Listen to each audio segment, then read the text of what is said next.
అందరికీ నమస్కారం. ఈ స్టోరీ వింటున్న ప్రతి ఒక్కరికి చాలా థ్యాంక్ యూ సో మచ్. అలాగే విశ్వానికి కృతజ్ఞతలు. సంపాదతో ఎంతో ఆనందం ఉంది అనేది అనుభవించిన వారికే తెలుస్తుంది. మీ ప్రతి అడుగు గొప్పగా ఉన్నతంగా ఉండాలని మీరు ప్రతిక్షణం కోరుకోండి. సమాజంలో జరిగే ఏ విషయము గురించైనా పట్టించుకోకండి. ఎందుకంటే మీ మనసు ఇతర విషయాలపై పెట్టకండి. కేవలం మీరు మీ సంపద మీకే సొంతం. డబ్బు సంపదపై మీ భావకిరణ నిర్మలంగా నిష్కల్మషంగా ఉండాలి. అప్పుడే అది మీ సొంతం అవుతుంది. ధనమార్జయక కుత్సాధనం మూల ఇదం జగత్ అంతారం. నాభీజనమి నిర్ధన్యస్య మృతుస్య చ. వష్టిచుడు రాముడితో చెప్పాడు, ఓ రామా, దానిని సంపాదించాలి. ఎందుకంటే ధనంతోనే లోకమంతా ఉంది. ఈ విషయంలో అంతర్య గమనించాలి. ధనం లేనివాడు మృతుడితో సమానం. ఎంత చక్కగా చెప్పారండి.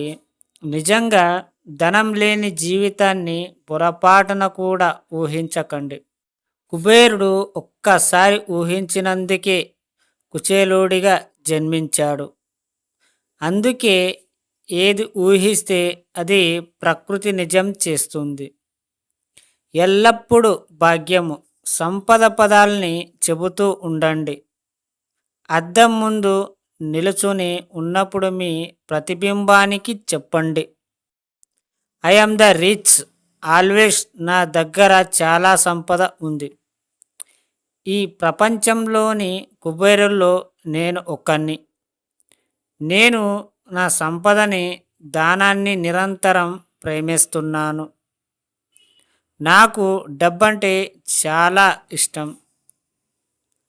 దానితో నేను ప్రతిరోజు అన్ని అవసరాలు తీర్చుకుంటున్నాను. అందుకు కృతజ్ఞతలు. మీరు ఎక్కడ కూడా డబ్బుని విమర్శించవద్దు. అలా మాటలు వినకూడదు. ఎందుకంటే మీరు ఏదైతే ఊహిస్తారో, ఏదైతే కలలు కంటారో అవి మీ లైఫ్లో జరుగుతాయి. మీరు ఒక కల కనాలంటే ఒక పెద్ద కల కనండి.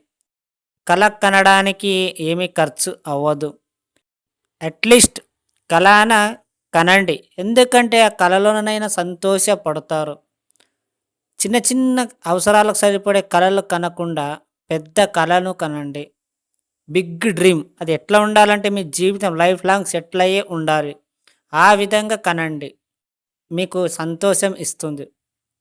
మీరు ఎప్పుడైతే అలా మీరు ఊహిస్తారో అలాగే ఉంటుంది మీ లైఫ్ కూడా. అర్థమైందా ఫ్రెండ్స్? ఈ స్టోరీ విన్న ప్రతి ఒక్కరికి థ్యాంక్ యూ సో మచ్. విశ్వానికి కృతజ్ఞతలు.